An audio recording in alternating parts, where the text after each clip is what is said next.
Olá, gente querida do nosso momento Francisco Lobo da Costa, esse momento do nosso canal do YouTube, que é um momento muito especial para nós, lobianos, onde nós conseguimos dialogar com você e conviver um pouquinho com vocês e mostrar, né, o nosso Francisco Lobo da Costa, não só na sua vida pessoal, mas também na sua obra e na relação que ele teve com o seu período e está tendo até hoje conosco através do Instituto Francisco Lobo da Costa.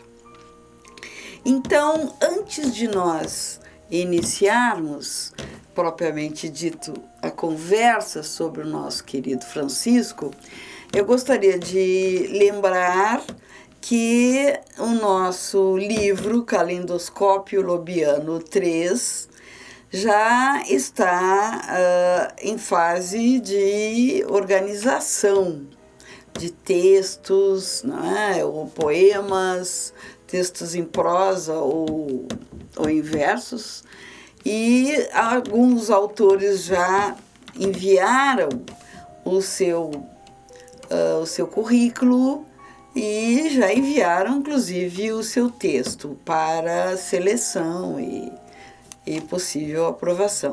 Então, se você que está nos vendo quiser participar deste livro, que é o Calendoscópio Lobiano 3, envie para o meu e-mail angelatrepton@terra.com.br, envie o seu mini, eu digo mini porque tem que ser pequeno, o seu mini currículo, no máximo 15 linhas, espaço simples, né? A fonte é a fonte comum, que é 12, e New Times Roman, espaço simples, como eu já disse. E se for poema, o layout não será justificado, ele tem que ser de esquerda a esquerda. Se for prosa, deverá ser justificado, né, o parágrafo. Bom, então esses são aspectos importantes.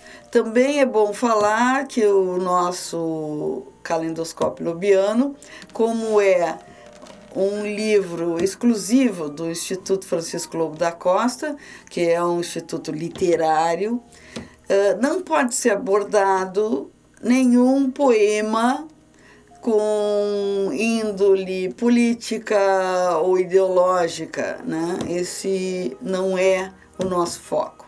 Pelo contrário, o Instituto nunca toca nem em política, nem em parte ideológica.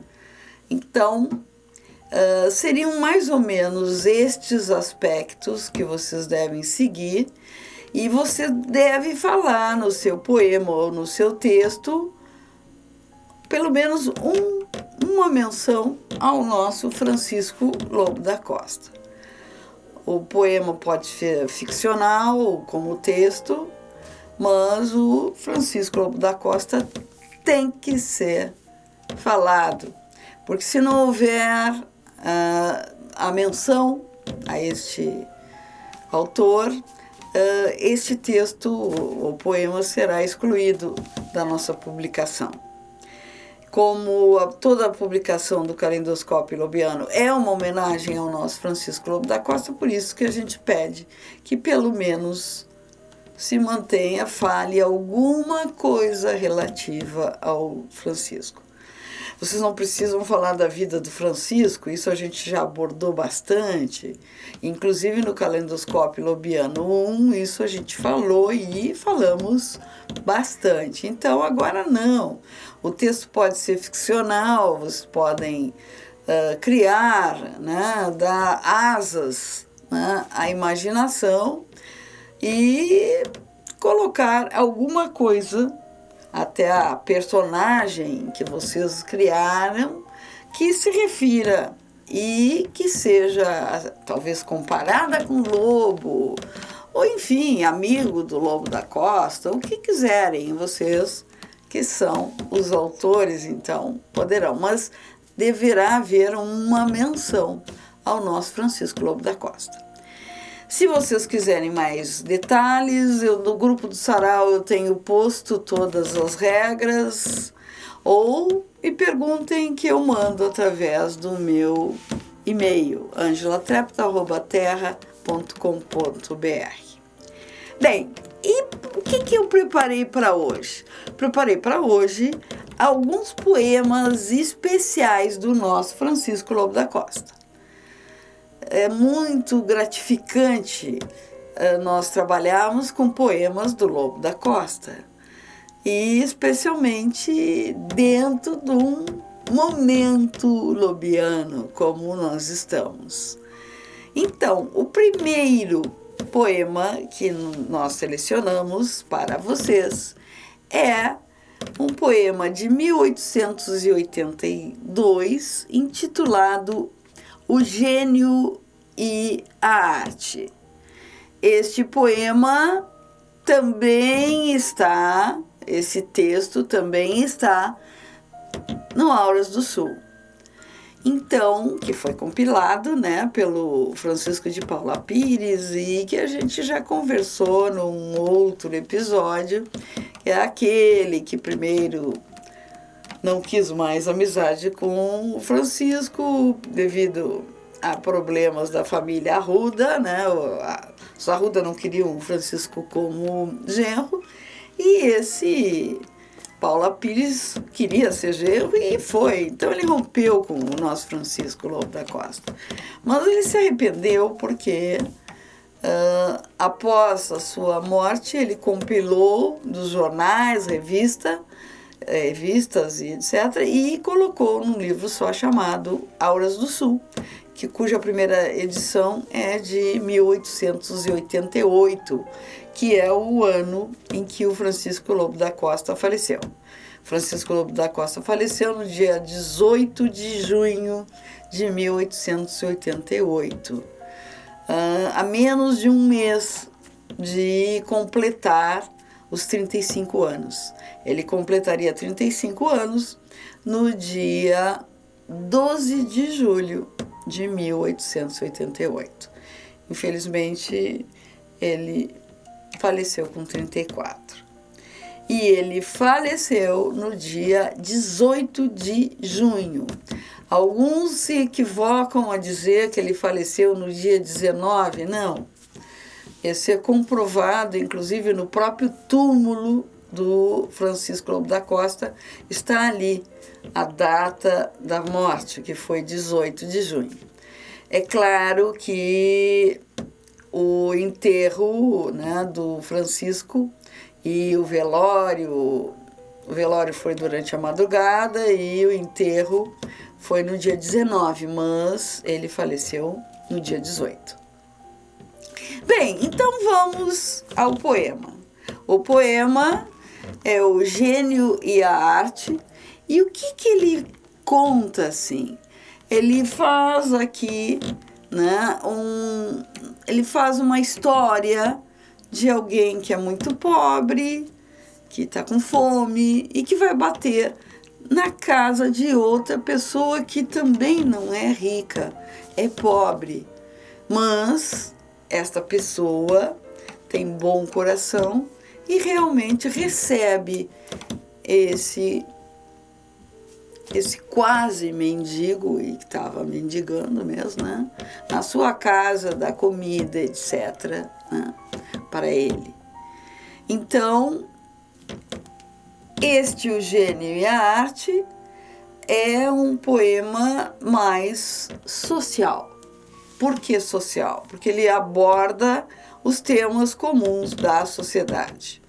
Vocês sabem que o nosso Francisco era a favor da igualdade de classes, isso aí desde cedo, né? E até hoje não acontece, mas a igualdade de classes seria a igualdade das pessoas, está até na nossa Constituição, né? Todos são iguais perante a lei, Isso, na realidade, era um dos lemas do Francisco. E ele aborda muito bem neste poema. Ele dedica a duas pessoas, Teodoro e César, não é? E esse texto do poema está publicado no O Lábaro e em 8 de maio de 1882. E foi compilado pelo Francisco de Paula Pires para o Auras do Sul. O texto também lembra um outro texto que um outro autor também, grande autor de temas sociais, que é aquele nosso amigo baiano, que é o Castro Alves. Ele lembra o texto O Fantasma e a Canção. Então, agora vamos apreciar esse texto. O Gênio e a Arte, de Francisco Lobo da Costa a Teodoro e César. Quem bate à porta do pobre? Abri, não tenhas receio. Eu venho de fome cheio, quero pedir-vos um pão. Andei faminto e descalço pelas ruas da cidade. Ai, Senhor, a caridade já não vive entre nós, não. Ao rico pedi abrigo, à pátria pedi amparo. Foi em vão, paguei bem caro, as minhas crenças sem par. Do que valera no estudo arrastar os curtos anos, ser pasto de desenganos, de abismo em abismo rolar. Entra, meu albergue é pobre, mas há fogo na lareira. Eu durmo sobre esta esteira, pode dormir outro mais. Enxuga, pois, teus vestidos. Tenho um só pão, mas reparto. Tu és o gênio, eu a arte, ambos nascemos iguais. O texto seguinte também é um poema e é realmente o último poema do Francisco Lobo da Costa. Vocês sabem que o Francisco Lobo da Costa queria muito, em criança, participar da Guerra do Paraguai, né? O seu primo Tomás que era mais velho, né? Foi para a guerra, o seu tio também. Então o Francisco queria muito ir. Então deram para o Francisco todo aquele paramento, né, o uniforme para ir à guerra, só que ele tinha 12 anos, não poderia ir, mas ele tirou uma foto com o seu primo Tomás, né, e o outro seu irmão, Luiz, mostrando a vontade dele de ir à guerra e o ideal, né, de lutar pela pátria. Ele teve sempre esse aspecto patriótico.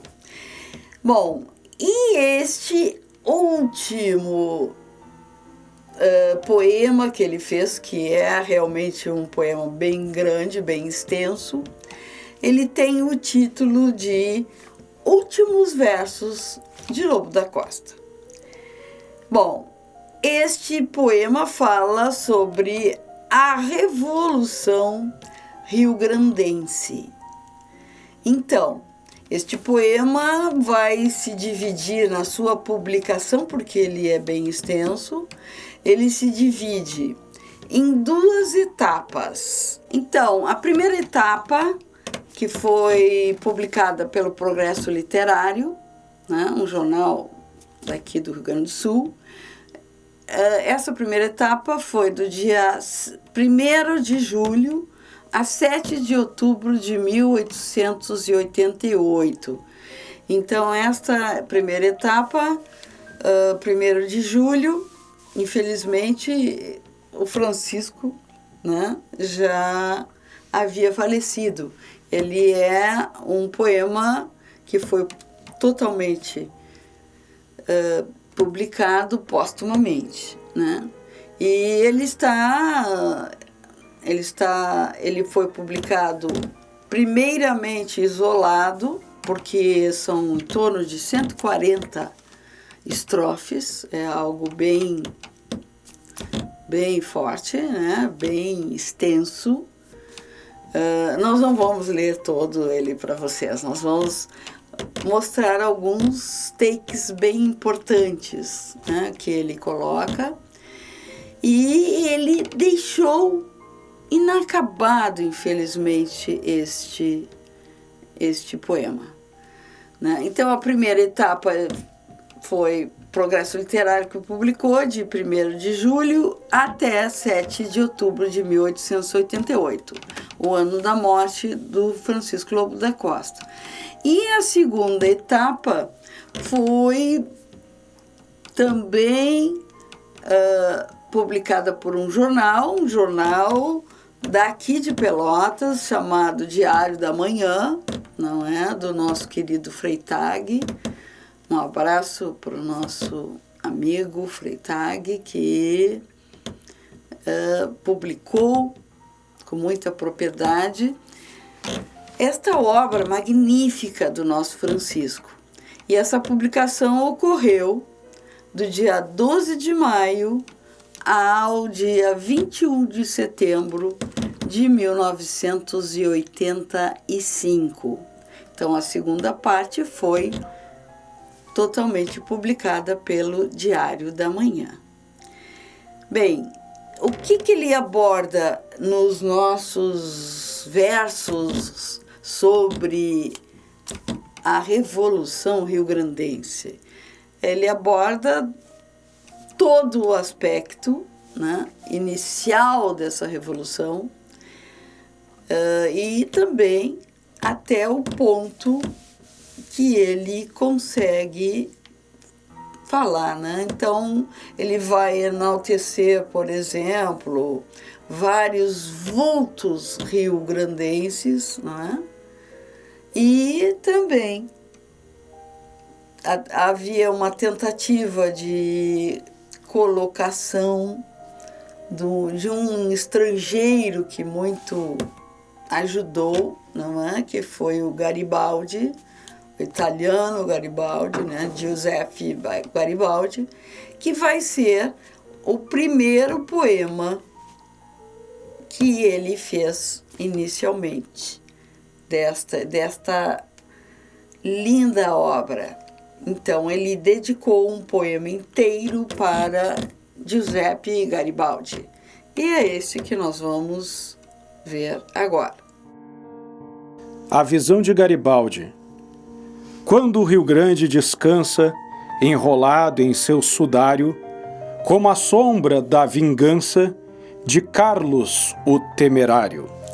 E a noite avança no espaço, sacudindo os grilhões pretos, batendo nos peitos de aço dos gelados esqueletos.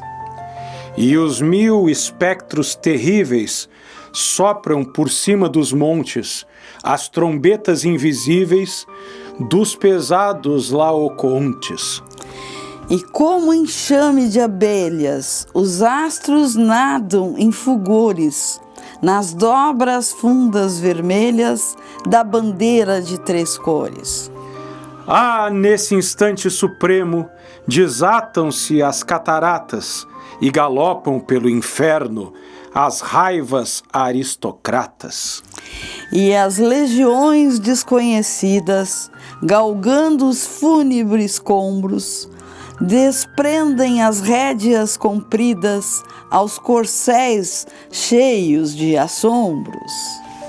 Então soam epopeias, a noite torna-se em dia, uivam mordendo as cadeias os chacais da tirania. Do estrelado firmamento, cada chispa que se perde anima um louro sangrento nos campos de poncho verde. Recuar? Mas se convulsos têm a força dos colossos, são de ferro aqueles pulsos, são de bronze aqueles ossos. Recuar, ó, fora embalde, deixem passar os titãos. Surge tu, ó Garibaldi, vem saudar aos teus irmãos. Deixa o ninho de caprera, o encelado bendito, vem desfraldar a bandeira onde tens teu nome escrito. Vem dos mortos uníssonos reunir as santas juras, pois se a noite sai dos tronos, saia a luz das sepulturas.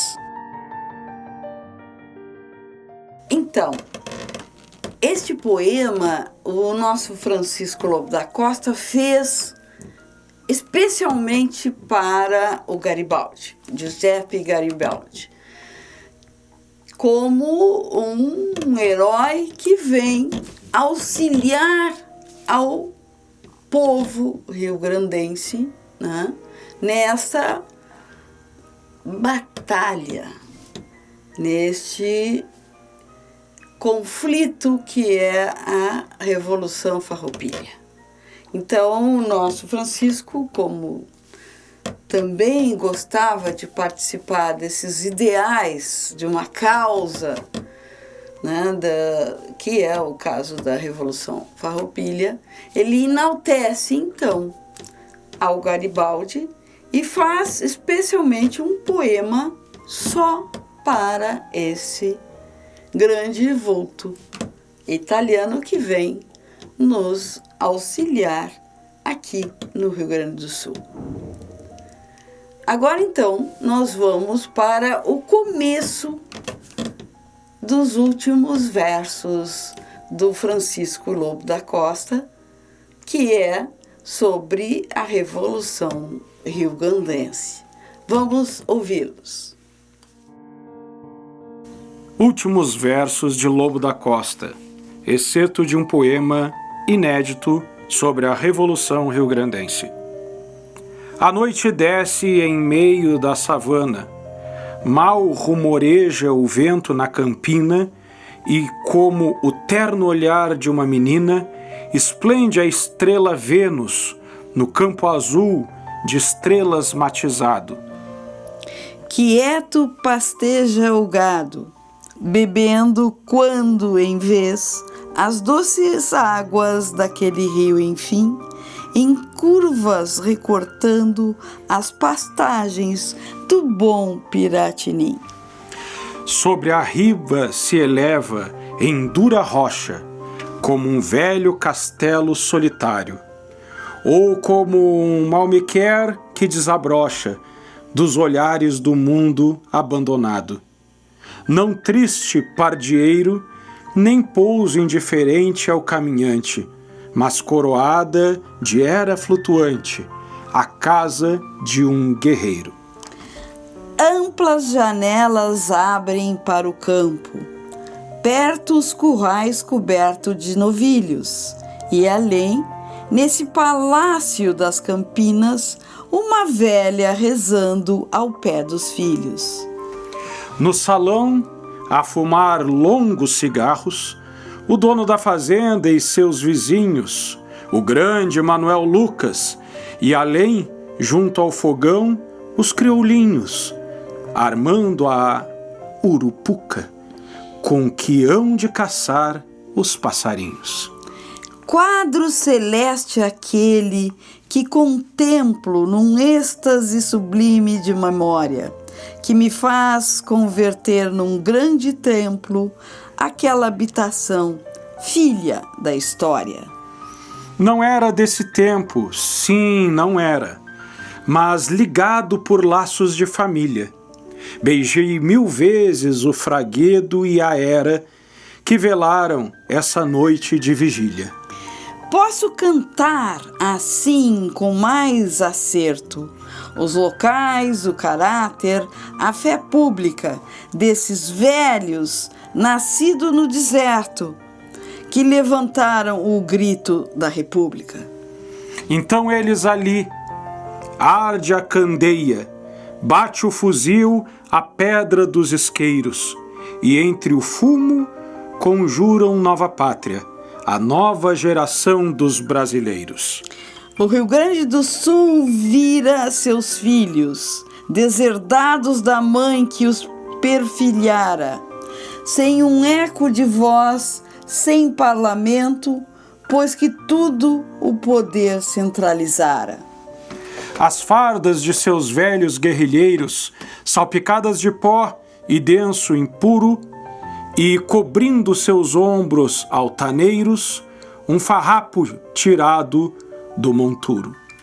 Contribuições pesadas, vexatórias, as artes venerandas ao trabalho, e mais livre que o anjo das vitórias, vê-se exposto aos mártires do vergalho.